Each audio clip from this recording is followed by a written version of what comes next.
Түнкүсүн дары чачып жүрөт деген маалыматтар жалган. Республикалык штаб WhatsApp аркылуу түндө дары чачып жүрүшөт деген аудио билдирүүлөр жалган маалымат экенин билдирди. Штаб кыргызстандыктарды такталбаган маалыматтарды жайылтпоого чакырууда. Билдирүүдө өзгөчө кырдаалдар министрлиги имарат жана жолдорду жөө же өрт өчүрүүчү техникалар менен дезинфекциялап жатканы айтылат. Буга чейин өзгөчө кырдаалдар министрлиги дезинфекция каражаттары саламаттыкты сактоо министрлигинин эпидемиологдордун көрсөтмөсү менен даярдалып, бардык талаптарды аткаруу менен жүргүзүлөөрүн билдирген. Бишкекте атышуу болду. Бишкектеги түнкү клубда атышуу болду. Бул тууралуу жергиликтүү маалымат агенттиги коопсуздук органдарынын кызматкерлеринин берген маалыматына таянып жазды. Маалыматта кечээ түнкү клубдардын биринде жаштар ортосунда чыр-чатак болгон. Андан соң чыр-чатак көчөдө уланып, мушташкандардын бири каршылаштарына бир нече жолу ок чыгарган. Натыйжада бири октон жаракат алып, ооруканага жеткирилген. Такталбаган маалыматтарга караганда ок чыгарган адам Александр Военовдун жана Асоль Малдахмадованын уулу Жан Военов болгон деп айтылууда. Окуя боюнча милиция эч кандай комментарий. Борбор калаада колго жасалган бомба табылып, жок кылынды. Бул тууралуу Ленин райондук ички иштер башкармалыгынын маалымат кызматынан кабарлашты. Билдирүүгө ылайык 22 август күнү саат 9 чамасында 102 кызматына Мурманск көчөсүндө баштыкта жарылуучу каражатка окшош нерсе жаткандыгы кабарланган. Окуя болгон жерге милиция жетекчиси жана ыкчам тергөө тобу барган. Ал жерден силикон бак, электр зымдар табылган деп билдиришти милициядан. Аталган факты боюнча тергөө иштери улантылып, кылмыш жана жоруктардын бирдиктүү реестерине жазык кодексинин 254 беренесинин куралды мыйзамсыз даярдоо негизинде катталып, сотко чейинки териштирүү башталды. Чоң Алай районунда жылытуучу мештен өрт чыгып, турак үй толугу менен күйүп кетти. Бул тууралуу Кыргыз Республикасынын өзгөчө кырдаалдар министрлигинин басма сөз кызматы билдирет. Маалыматка ылайык, окуя күн мурун 23 август Чоң Алай районунун Кашка суу айыл аймагындагы Ак суу айылында болгон. Өрттүн жалпы аянты 192 чарчы метрди түзгөн. Тилсиз жоо жанында жайгашкан 5 үйгө өтүп, жыгач устунда шифер менен жабылган чатырдын 121 чарчы метр аяты күйүп кеткен. Жабыркагандар жок. Өрт жылытуучу мештер менен морлордун туура эмес түзүлүшүнөн келип чыккан.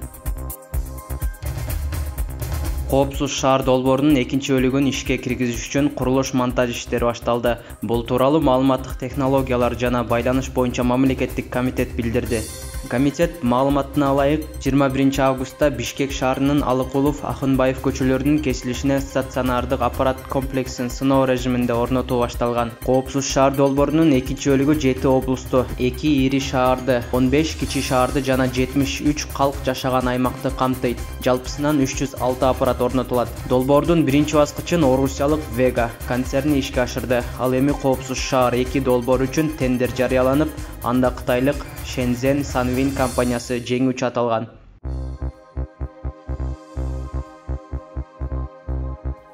Кыргыз улуттук академиялык драма театрынын белгилүү актёру Асхат Сулайманов Индиянын тасмаларына тартыла баштады. Бул тууралуу актер социалдык тармактагы баракчасына жарыялады. Индустардын киносуна тартылдым. Алардын сөзүн уксаң атырка дей беришет экен. Бири-бирин кандай түшүнөт билбейм. Индустардан айырмам деле жок болуп калды дейт актер. Актердун айтымында индиялык тасмага алгачкы жолу тартылды. Ошондой эле тасма жакынкы күндөрү эл назарына тартууланарын маалымдады.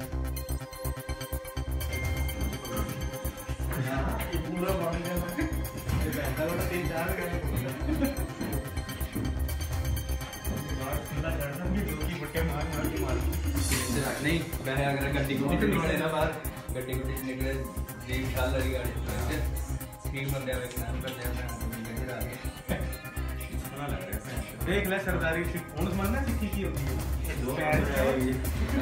Өртчү депутаттыкка талапкерлигин коюуга ниети жок экендигин белгиледи. Кыргызстандагы белгилүү өртчү Мирбек Атабеков парламенттик шайлоого талапкерлигин койбой турганын жарыялады. Бул тууралуу аткаруучу Instagram социалдык тармагындагы баракчасында жарыялады.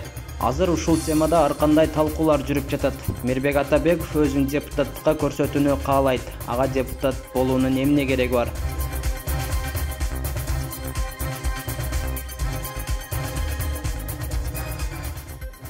Ассаламу алейкум.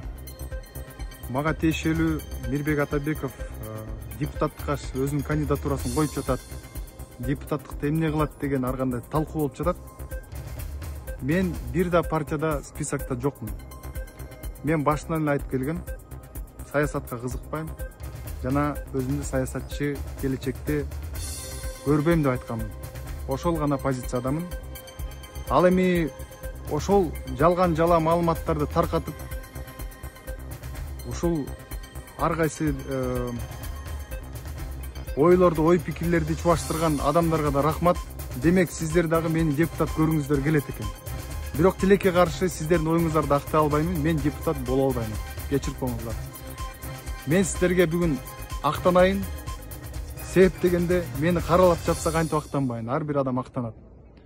Ошондуктан достор, мен бир гана кыргыз элинин, өзүмдүн күйөрмандардын астында көз карандым. Бүгүнкү күндө бир дагы партиялардын астында курал эмесмин. Бир дагы партиядан ушул шайлоого тиешелүү бир да сом алган эмесмин. Ал эми жакынкы арадагы выступлением боюнча бул гимндин автору катары мени чакырышты. Бул ырды биз мурдагы шайлоолордо эле ырдап жүргөнбүз. Бул жаңы жазылган гимн эмес. Ырчы катары өзүмдүн милдетимди аткарып ырдадым. Өзүмдүн тандоомду дагы бир сыйра айттым. Бирок мен ойлойм, кыргыз эли өзү билет. Кыргыз эли азыркы учурда, кыйын учурда билет гимндин кандай экенин. Ар бирөө жүрөгү менен өздөрү тандап алат. Кээ бир айрым адамдар, бизден корккон адамдар, Мирбек Атабеков айтып койсо эле, ошол адамдарга, ошол партияга шайлай калат деп корккон башка партиялардын астында акчага иштеп жаткан СММ кызматкерлери, ар кайсы боттор. Мен көрүп атам, страницаңыздарга кирсем, барыңыздаркы жабык страница. Кээ бирөөңүздөркү жакында эле июлда эле биринчи публикацияңыздар болуптур. Жаңы ачып алып, бир адам 10 аккаунттан ачып алып, мени каралап жатасыздар. Кичине Кудайдан коркуңуздар, достор. Ал эми Кайрат Пиримбердиевге тиешелүү анын публикациясын мен колдогонумдун себеби ошол кыйын учурда деги эле бардыгыбызга тиешелүү бул маселе. Бүгүнкү күндө бийлик ошол кыйын пандемияга кандай даярдык көрдү? Экинчисинен, мамлекетибизде сот системасы адилетсиздик болуп жаткандыктан кийин өзүм башыма да түштү. Бир гана мен эмес, жабыркаган адамдар да абдан көп. Деги эле көйгөйлөр көп. Ошол эле жакырчылык, ошол эле жумуштун жоктугунан канча адамдар чет мамлекеттерге кетип атат. Мен дагы Кайрат сыяктуу бүгүнкү бийликке, бүгүнкү биздин ажыбызга нааразычылыгымды билдирип, мен дагы аны колдогомун. Бирок мен мурдагы выборларда ырдап жүргөн үчүн өкүнөм деп айткан эмесмин. Себеп дегенде Кайрат колдогон партияны мен колдогон эмесмин. Ошондуктан бул саясат деген оюндары ушунчалык бир начар, сасык экенин кечирип коюңуздар. Мен биринчи жолу күбө болуп жатамын. Биринчиден Кудайга шүгүр, мен ырчы болуп калганыма. Себеп дегенде ырчылыкты выборлор тандабайт. Ырчылыкты шайлоолор тандабайт.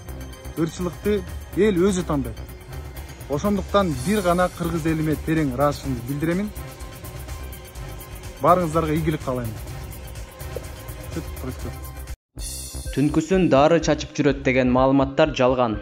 Республикалык штаб WhatsApp аркылуу түндө дары чачып жүрүшөт деген аудио билдирүүлөр жалган маалымат экенин билдирди.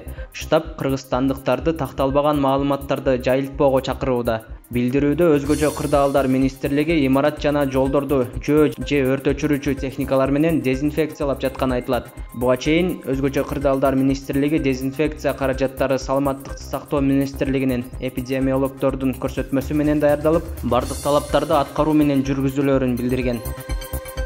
Бишкекте атышуу болду. Бишкектеги түнкү клубда атышуу болду. Бул тууралуу жергиликтүү маалымат агенттиги коопсуздук органдарынын кызматкерлеринин берген маалыматына таянып жазды. Маалыматта кечээ түнкү клубдардын биринде жаштар ортосунда чыр-чатак болгон. Андан соң чыр-чатак көчөдө уланып, мушташкандардын бири каршылаштарына бир нече жолу ок чыгарган. Натыйжада бири октон жаракат алып, ооруканага жеткирилген. Такталбаган маалыматтарга караганда ок чыгарган адам Александр Военовдун жана Асоль Малдахмадованын уулу Жан Военов болгон деп айтылууда. Окуя боюнча милиция эч кандай комментарий бере элек.